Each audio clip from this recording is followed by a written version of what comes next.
Hi and hello friends, welcome to our channel. This is Narayan.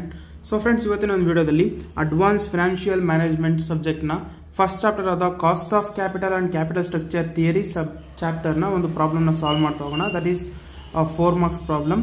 So ಈ problem ಒಂದು calculating the value of the firm and over all cost of capital under NI approach ಅಂತ ಇದೆ. So ಈ ಒಂದು problem solve ಮಾಡೋದಕ್ಕೂ ಮುಂಚೆ ಸ್ವಲ್ಪ theory ನೋಡ್ಕೊಳ್ತಾ ಹೋಗೋಣ, ಯಾಕಂದ್ರೆ ಈಸಿಯಾಗಿ ಅರ್ಥ ಆಗ್ತಾ ಹೋಗುತ್ತೆ. ಸೊ ಫಸ್ಟಿಗೆ ಚಾಪ್ಟರ್ನ ಬರೋದಾದ್ರೆ cost of capital and capital structure theories ಅಂತ ಇದೆ ಚಾಪ್ಟರ್ ಹೆಸರು. ಸೊ ಫಸ್ಟಿಗೆ ಕ್ಯಾಪಿಟಲ್ ಸ್ಟ್ರಕ್ಚರ್ ಥಿಯರೀಸ್ ಅಂದ್ರೆ ಏನು ಅಂತ ನೋಡ್ತಾ ಹೋಗೋಣ. ಸೊ ಕ್ಯಾಪಿಟಲ್ ಸ್ಟ್ರಕ್ಚರ್ ಅಂದ್ರೆ ಏನು? ಸೊ ಕ್ಯಾಪಿಟಲ್ ಸ್ಟ್ರಕ್ಚರ್ ಅಂದ್ರೆ ಏನಿಲ್ಲ, ಸೊ ಲಾಂಗ್ ಟರ್ಮ್ ಸೋರ್ಸಸ್ ಏನಿರ್ತವೆ, ಓಕೆನಾ, it is a mix of different long term sources of capital. ಅಂದರೆ ಕಂಪನಿಗೆ ಬೇಕಾಗಿರುವಂತಹ ಬಂಡವಾಳ ಏನಿದೆ, ಸೊ ಆ ಬಂಡವಾಳ 3-4 ಥರದಲ್ಲಿ ಇರುತ್ತಂತೆ. ಸೊ ಆ 3-4 ಥರದ್ದು ಮಿಕ್ಸ್ ಮಾಡಿದ್ರೆ ಕ್ಯಾಪಿಟಲ್ನ ಸೋರ್ಸಸ್ ಆಗ್ತಾ ಹೋಗುತ್ತಂತೆ. ಸೊ ಅದನ್ನ ಕ್ಯಾಪಿಟಲ್ ಸ್ಟ್ರಕ್ಚರ್ ಅಂತ ಹೇಳ್ತಾ ಹೋಗ್ತಾರೆ. ಸೊ ಅದರಲ್ಲಿ ಏನೇನು ಇನ್ಕ್ಲೂಡ್ ಆಗಿರುತ್ತೆ ಅಂದರೆ it include sources such as equity shares, preference shares, long term loans and then reserves and surpluses. So ಇವೆಲ್ಲಾನು ಸೇರಿಸಿದ್ರೆ ಅದು ಕ್ಯಾಪಿಟಲ್ ಸ್ಟ್ರಕ್ಚರ್ ಆಗ್ತಾ ಹೋಗುತ್ತೆ. ಈಗ ಒಂದು ಕಂಪನಿ ರನ್ ಮಾಡಬೇಕು ಅಂದ್ರೆ ಸೊ ಆ ಒಂದು ಕಂಪನಿಲಿ ಈಕ್ವಿಟಿ ಶೇರ್ಸ್ ಇರಬೇಕು, ಪ್ರಿಫರೆನ್ಸ್ ಶೇರ್ಸ್ ಇರಬೇಕು, ಡಿಬೆಂಚರ್ಸ್ ಇರಬೇಕು and then reserves and surplus ಇರಬೇಕು. ಸೊ ಇದಿಷ್ಟು ಒಂದೊಂದು ಪರ್ಸೆಂಟೇಜ್ ಅಲ್ಲಿ ಇರ್ತಾ ಹೋಗುತ್ತೆ. ದಟ್ ಮೀನ್ಸ್ ಇವಾಗ 100% ನಮಗೆ ಕ್ಯಾಪಿಟಲ್ ಬೇಕು ಅಂದ್ರೆ 50% ಈಕ್ವಿಟಿ ಶೇರ್ಸ್ ಇಂದ ತಗೊಂಡಿರ್ತೀವಿ, 25% ಪ್ರಿಫರೆನ್ಸ್ ಶೇರ್ಸ್ ಇಂದ ತಗೊಂಡಿರ್ತೀವಿ, 10% ರಿಸರ್ವ್ಸ್ ಇಂದ ತಗೊಂಡಿರ್ತೀವಿ, 10% ಲಾಂಗ್ ಟರ್ಮ್ ಲೋನ್ಸ್ ಇಂದ ತಗೊಂಡಿರ್ತೀವಿ, ಇನ್ನೊಂದು 5% ನ ಓನ್ ಕ್ಯಾಪಿಟಲ್ ಹಾಕೊಂಡಿರ್ತೀವಿ. ಸೊ ಈ ಒಂದು ಅಮೌಂಟ್ ನ ಅಡ್ಜಸ್ಟ್ಮೆಂಟ್ಸ್ ಏನಿದಾವೆ, ಸೊ ಇದನ್ನ ಕ್ಯಾಪಿಟಲ್ ಸ್ಟ್ರಕ್ಚರ್ ಅಂತ ಕರಿತಾ ಹೋಗ್ತಾರೆ, ಓಕೆನಾ. ಸೊ ಈ ಒಂದು ಕ್ಯಾಪಿಟಲ್ ಸ್ಟ್ರಕ್ಚರ್ ಥಿಯರೀಸ್ ಅಂದ್ರೆ ಏನು ಅಂತ ನೋಡೋದಾದ್ರೆ these are the theories which explains the relationship between cost of capital, capital structure and the value of the company. So capital structure theories ಅಂದ್ರೆ ಸೊ ಈ ಒಂದು ಫಾರ್ಮೆಟ್ ನೋಡಿದ್ರೆ ಅರ್ಥ ಆಗುತ್ತೆ ನಿಮಗೆ. ಸೊ ಈ ಫಾರ್ಮೆಟ್ ಅಲ್ಲಿ ಇರುವಂತಹ ಡಿಬೆಂಚರ್ಸ್ ಆಗಿರ್ಬೋದು, ಈಕ್ವಿಟಿ ಕ್ಯಾಪಿಟಲ್ ಆಗಿರ್ಬೋದು, so and then market value of the firm ಆಗಿರ್ಬೋದು. ಸೊ ಈ ಮೂರದ್ದು ರಿಲೇಶನ್ಶಿಪ್ ನ ತೋರಿಸೋದಕ್ಕೆ ಕ್ಯಾಪಿಟಲ್ ಸ್ಟ್ರಕ್ಚರ್ ಥಿಯರೀಸ್ ಅಂತ ಕರಿತಾ ಹೋಗ್ತೀವಿ.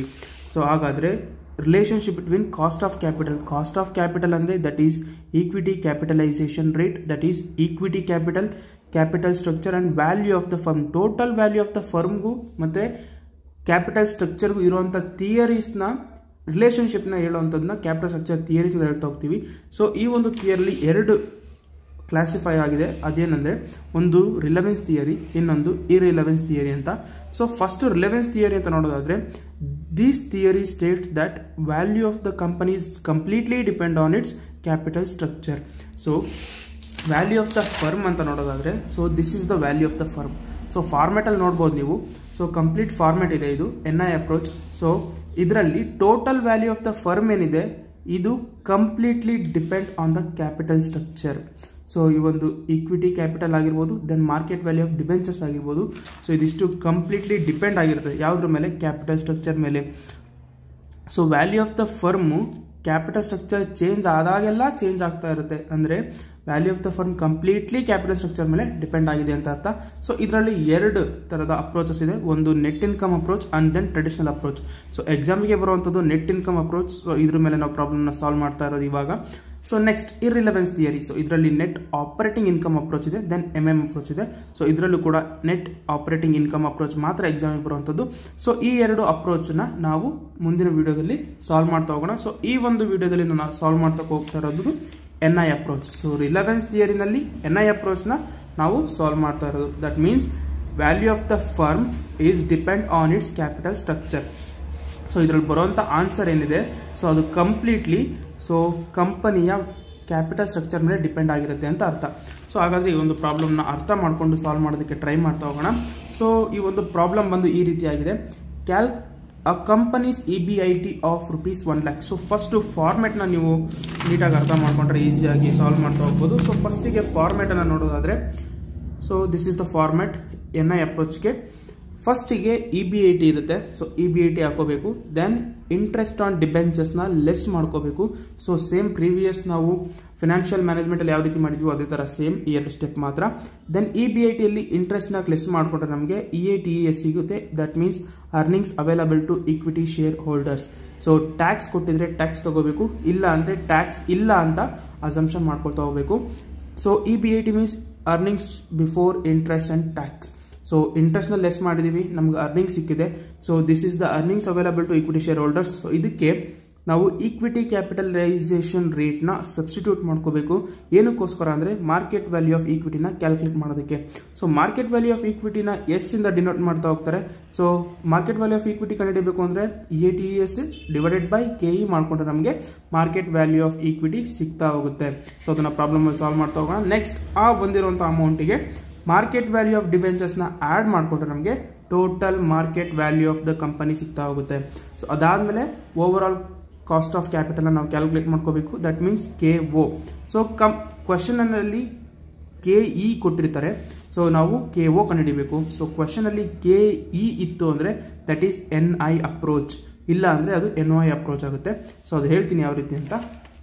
ಸೊ ಈ ಕ್ವಶನನ್ನು ನೋಡೋದಾದರೆ companies EBIT that means earnings before interest and tax. So ಅದನ್ನು ಈ ಜಾಗದಲ್ಲಿ ಹಾಕೊಳ್ತಾ ಹೋಗಬೇಕು. Then that is 1 lakh rupees.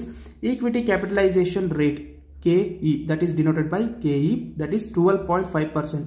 So ಈ ಒಂದು ಪರ್ಸೆಂಟೇಜ್ನ ಇಲ್ಲಿ ಹಾಕೊಳ್ತಾ ಹೋಗಬೇಕು ಈ ಒಂದು ಜಾಗದಲ್ಲಿ. Next company's current debt capital is ₹4 lakh at 8%. ಅಂದರೆ ಈ ಒಂದು 8% 4 lakh ಮೇಲೆ 8% ಮಾಡಿ ಇಂಟ್ರೆಸ್ಟ್ ಆನ್ ಡಿಬೆಂಚರ್ಸ್ ಇಲ್ಲಿ ಹಾಕಬೇಕು.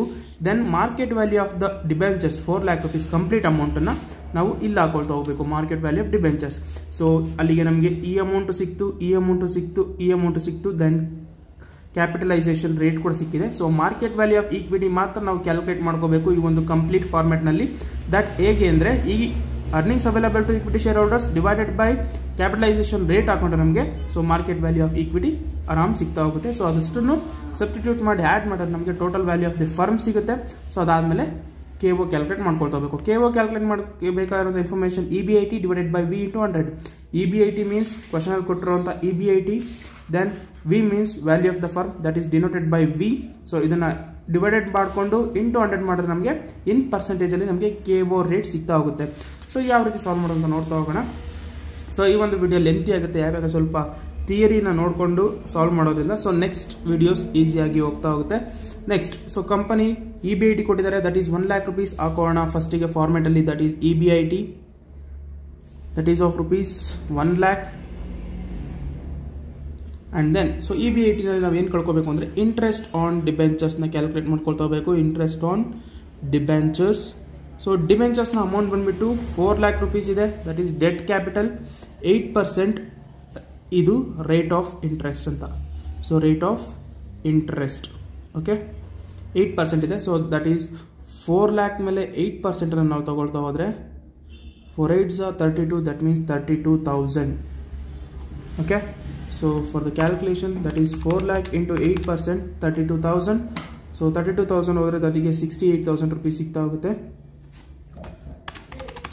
68,000 rupees. ಸೊ ಈ ಒಂದು 68,000 ನಾವೇನಂತ ಕರ್ಕೋಬೇಕು, that is earnings available to equity share holders, short ಫಾರ್ಮಲ್ಲಿ EATESH. ಓಕೆ ಸೊ ನೆಕ್ಸ್ಟ್ ಫಾರ್ಮೆಟ್ನ ನೋಡೋದಾದ್ರೆ ನೆಕ್ಸ್ಟಿಗೆ ನಮಗೆ ಬೇಕಾಗಿರೋದು ಈಕ್ವಿಟಿ ಕ್ಯಾಪಿಟಲೈಸೇಷನ್ ರೇಟ್. ಸೊ ಕ್ವಶನಲ್ಲಿ ಕೊಟ್ಟಿದ್ದಾರೆ equity capitalisation rate that is denoted by K and E that is 12.5%. ಹಾಕೊಳ್ಳೋಣ ಇಲ್ಲಿ equity capitalisation rate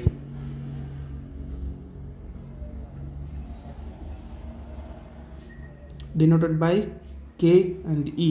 so KE ಇದೇ ಥರ ಬರೀಬೇಕು ಸ್ಮಾಲ್ ಲೆಟರ್ ಇನಲ್ಲಿ. That is 12.5%. Okay then market value of equity M and V denoted by that is denotes to market value. Market value of equity ಅಂತ ಬಂದಾಗ that is denoted by S. So ಈ complete ಹೆಸರನ್ನು S ಇಂದ denote ಮಾಡ್ತಾ ಹೋಗ್ತೀವಿ. So ಈ ಒಂದು ಅಮೌಂಟನ್ನು ನಮಗೆ ಕ್ವಶನಲ್ಲಿ ಎಲ್ಲೂ ಕೊಟ್ಟಿರೋದಿಲ್ಲ, ನಾವು ಇದನ್ನು ಕ್ಯಾಲ್ಕುಲೇಟ್ ಮಾಡ್ಕೋಬೇಕು. ಫಾರ್ಮುಲಾ ಇಷ್ಟೇ ಇಲ್ಲಿರುತ್ತೆ. ಸೊ ಇದನ್ನು ಡಿವೈಡ್ ಮಾಡಿಕೊಂಡ್ರೆ ಆಗೋಯ್ತು. That is EATESH divided by KE that is ₹68,000 divided by 12.5%. So 68,000 divided by 12.5% that is 5,44,000 rupees. Akona 5,44,000 rupees. So this is the final amount of equity. So that is market value of equity. So 68,000 divided by 12.5% ಮಾಡ್ಕೊಂಡು ನಮಗೆ 5,54,000 rupees ಸಿಗ್ತಾ ಹೋಗುತ್ತೆ. Next ಇದರ ಒಂದು next format ಬಂದು market value of debentures ಇದೆ. ಹಾಕೋಣ market value of debentures. So market value of ಡಿಬೆಂಚರ್ಸ್ನ ಕ್ವಶನಲ್ಲಿ ಕೊಟ್ಟಿರ್ತಾರೆ. That is 4 lakh rupees. So ಈ ಒಂದು 4 lakh rupeesನ ಇದಕ್ಕೆ ಆ್ಯಡ್ ಮಾಡ್ಕೋಬೇಕು. ಸೊ ಇದನ್ನು ಆ್ಯಡ್ ಮಾಡಿಕೊಂಡ್ರೆ ನಮಗೆ ಸಿಗುವಂಥ ಅಮೌಂಟ್ ಬಂದುಬಿಟ್ಟು that is the market value of the firm, that is denoted by V. So 5,44,000 plus 4 lakh ಅಂತ ಬಂದರೆ that is 9,44,000 rupees ಆಗ್ತಾ ಹೋಗುತ್ತೆ. So this is the market value of firm. So ಇದಿಷ್ಟು NI ಅಪ್ರೋಚ್. ಸೊ ಇದಾದಮೇಲೆ ನಮಗೆ question ಇನ್ನೂ ಹೇಳಿದ್ದಾರೆ. So V ಕಂಡುಹಿಡಿದಿದ್ದೀವಿ. ನೆಕ್ಸ್ಟ್ ಕಾಸ್ಟ್ ಆಫ್ ಕ್ಯಾಪಿಟಲ್ ಕಂಡುಹಿಡಿಬೇಕಂತೆ. ಸೊ ಕಾಸ್ಟ್ ಆಫ್ ಕ್ಯಾಪಿಟಲ್ನ ಫಾರ್ಮುಲಾ ಬಂದುಬಿಟ್ಟು cost of capital that is denoted by KO. The formula of KO is equal to EBIT divided by V into 100. So ನಮಗೆ EBIT ಗೊತ್ತಿದೆ, question ಅಲ್ಲಿ ಕೊಟ್ಟಿದ್ದಾರೆ EBIT that is 1 lakh rupees ಹಾಕೋಣ. 1 lakh divided by V ಬಂದ್ಬಿಟ್ಟು 9,44,000 ಇದೆ, ಹಾಕೋಣ 9,44,000 into 100 ಮಾಡಿಕೊಟ್ರೆ ನಮಗೆ KO ಪರ್ಸೆಂಟೇಜ್ ಸಿಗ್ತಾ ಹೋಗುತ್ತೆ. That is 1 lakh divided by 9,44,000 percentage ಮಾಡಿದ್ರೆ ನಮಗೆ 10.59% ಸಿಗ್ತಾ ಹೋಗುತ್ತೆ. That is 10.59% which is denoted by percentage. So ಇದಿಷ್ಟು ಮಾಡಿದ್ರೆ ನಮಗೆ ಈಸಿಯಾಗಿ ಮಾರ್ಕ್ಸ್ ಸ್ಕೋರ್ ಆಗ್ತಾ ಹೋಗುತ್ತೆ. ಸೊ ಈ ರೀತಿಯಾಗಿ NI ಅಪ್ರೋಚಲ್ಲಿ ನಾವು calculating the value of the firm as well as over all cost of capital. So video ಅರ್ಥ ಆಗಿದ್ರೆ ನಿಮ್ಮ ಫ್ರೆಂಡ್ಸ್ ಜೊತೆ ಶೇರ್ ಮಾಡಿ ಆ್ಯಂಡ್ ದೆನ್ ಲೈಕ್ ಮಾಡಿ. Thank you guys.